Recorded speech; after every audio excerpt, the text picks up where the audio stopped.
5 bells. Stand by all stations. Attention, all districts. A 5-alarm fire. 5 bells. Move in immediately. Hatchet, let's roll! Let's go! Firefighters!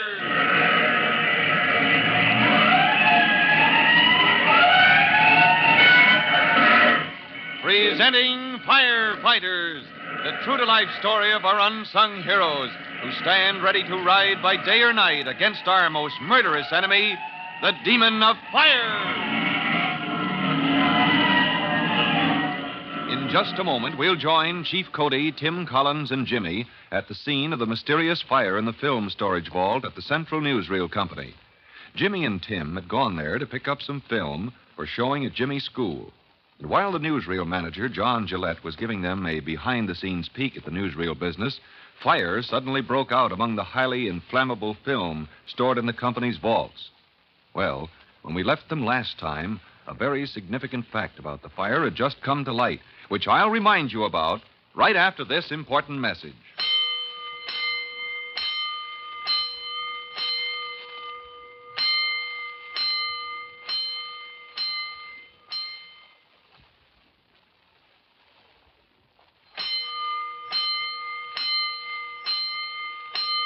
Let's go, firefighters. Let's go to the Central Film Building, where Chief Cody and the men of Engine Company 3-1s have just joined Tim Collins and Jimmy at the scene of the blaze in the film storage vault, a fire that could have spread rapidly through the highly combustible film had it not been promptly discovered. Well, John Gillette, manager of the Central Newsreel Company, which owns the vaults, is deeply mystified as to the cause of the blaze, and right now is telling Chief Cody. Why, it baffles me, Chief. I can't believe that any of my men were careless enough to drop a match or a lighted cigarette in a film vault. Why? I can vouch for the fact, Chief, that Mr. Gillette observes all the fire regulations. He was a victim of a disastrous film fire once himself and is particularly careful. And still, Mr. Gillette, you say the door to the film vault was open. Well, that's what puzzles me. Our employees always close it carefully. They know as well as I how dangerously inflammable film is. And yet someone evidently left it open. And more than that, dropped a match or a cigarette. Apparently so, but... Well, I'm afraid we'll have to make an investigation here, Mr. Gillette. If there's someone among your employees who's careless about fire around film, well, we'd better find him. I heartily agree, Chief. A man like that is no better than a criminal.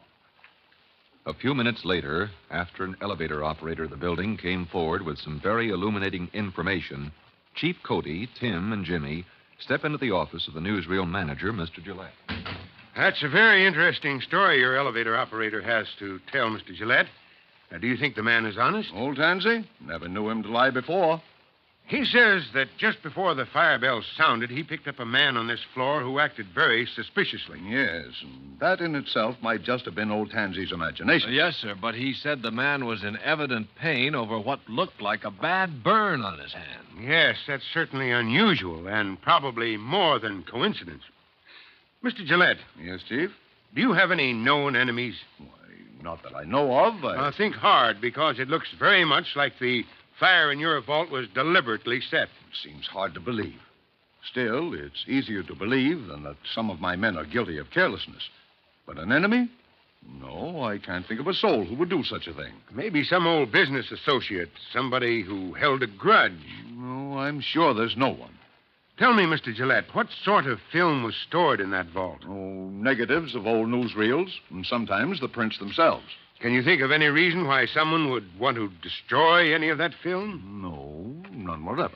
Yet they did destroy it, every last foot of it. Yes, a complete loss. And thank heavens this week's newsreel was not yet in the vault. This week's newsreel, you say? Hasn't it been distributed to the theaters yet? No, the master negative was in the laboratory being printed. The prints go out to the theaters in town tonight for showing tomorrow. Lucky for you, you saved that much anyway. Well, I guess there's nothing more we can do here. What's your next step, Chief, in tracking down this arsonist? The arson squad, Mr. Gillette. They'll be around.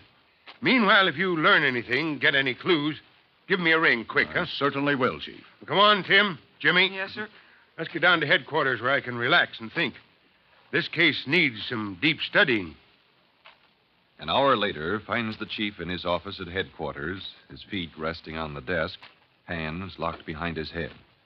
He is staring with complete concentration at a crack that runs across the ceiling, as Tim and Jimmy sit silently watching him. Finally, the chief speaks. That crack, it gets longer every day. I got to get it fixed. Is that what you've been thinking about the last 15 minutes, sir? That crack in the ceiling? Yeah, that and the film vault fire. Tim. Yes, sir. Somebody, I'm convinced, wanted the film in that vault destroyed. Gee, but why, Chief? That, my boy, is the all-important question. Why? It was just old film, sir. Old newsreel stories, Mr. Gillette said. Gosh, it was sure lucky for him the new newsreel wasn't in the vault, or there wouldn't have been any newsreels in the theaters this week. Yes, that was... Jimmy, my boy. What, Chief? You may have put your finger on a very important fact. This week's newsreel release. Now, could the person or persons unknown have wanted to destroy that for some reason? Well, if they did, sir, they failed. Yes, and this afternoon they'll read about it in the papers, that this week's newsreel was saved. The newsreel is to be shown in the city's theaters tomorrow. What are you thinking, Chief? I'm thinking that we'd better alert the police. If this week's newsreel is the film somebody wanted destroyed... And if it is distributed tonight to the theaters and the persons unknown know it... Right. There's liable to be more fireworks as they try to do away with those prints. Now, give me that phone. Sergeant McGurk ought to know about this, and fast. Give me police headquarters. It's a long shot, this theory of the chief's, that the film the mysterious arsonist wanted to destroy was this week's newsreel, which by a miracle was not in the burned vault. But whether or not he's on the right track, Detective Sergeant McGurk is alerted to watch all theaters that night. Meanwhile, Chief Cody had appointed Tim to assist him in the fire mystery.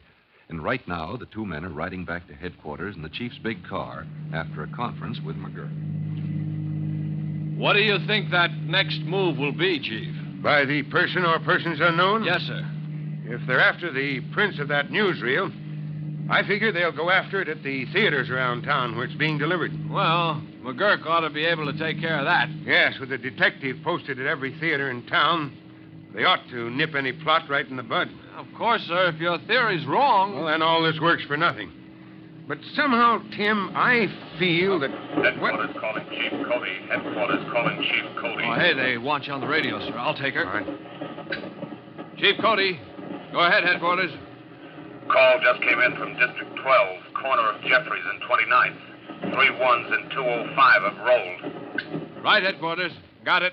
Corner of Jeffries and 29th. That can't be right. Well, why not, Chief? Why, there are no buildings there, nothing but vacant lots. Still, headquarters couldn't be wrong. We'd better roll.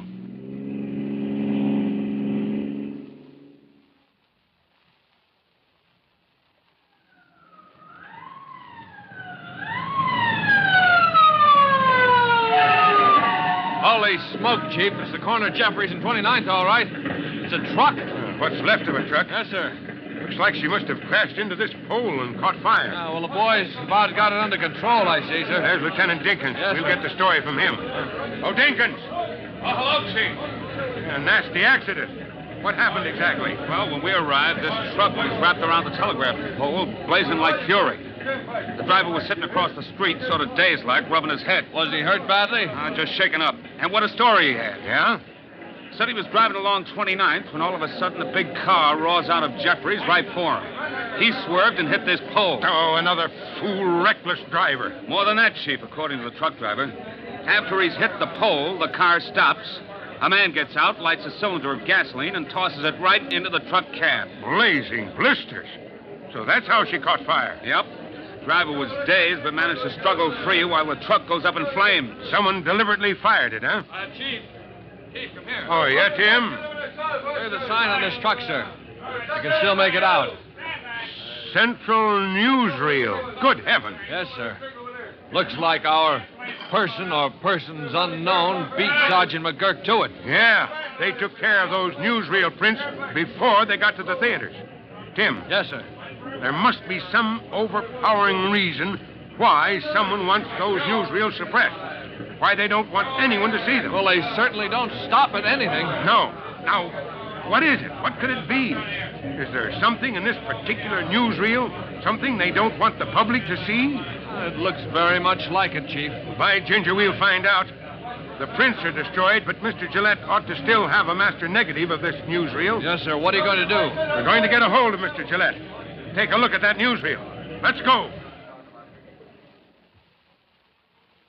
The person or persons unknown behind these criminal film fires must have some overpowering reason for destroying this particular newsreel.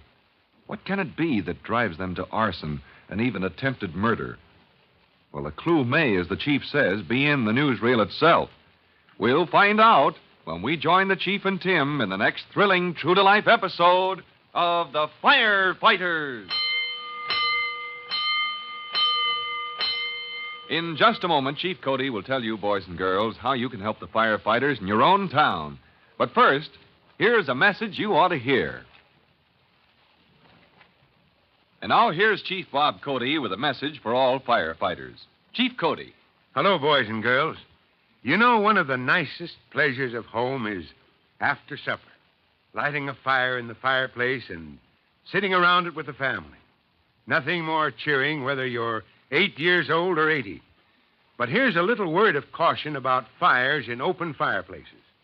Always put a fire screen in front of the grate, especially before going to bed.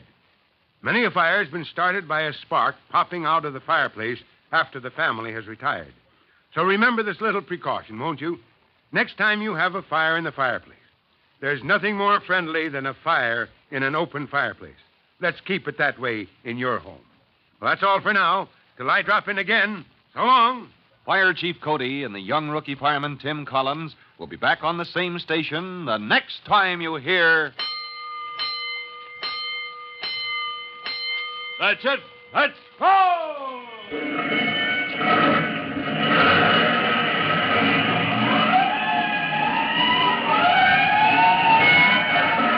Let's go! Firefighters! Firefighters is a copyrighted feature of William F. Holland Productions.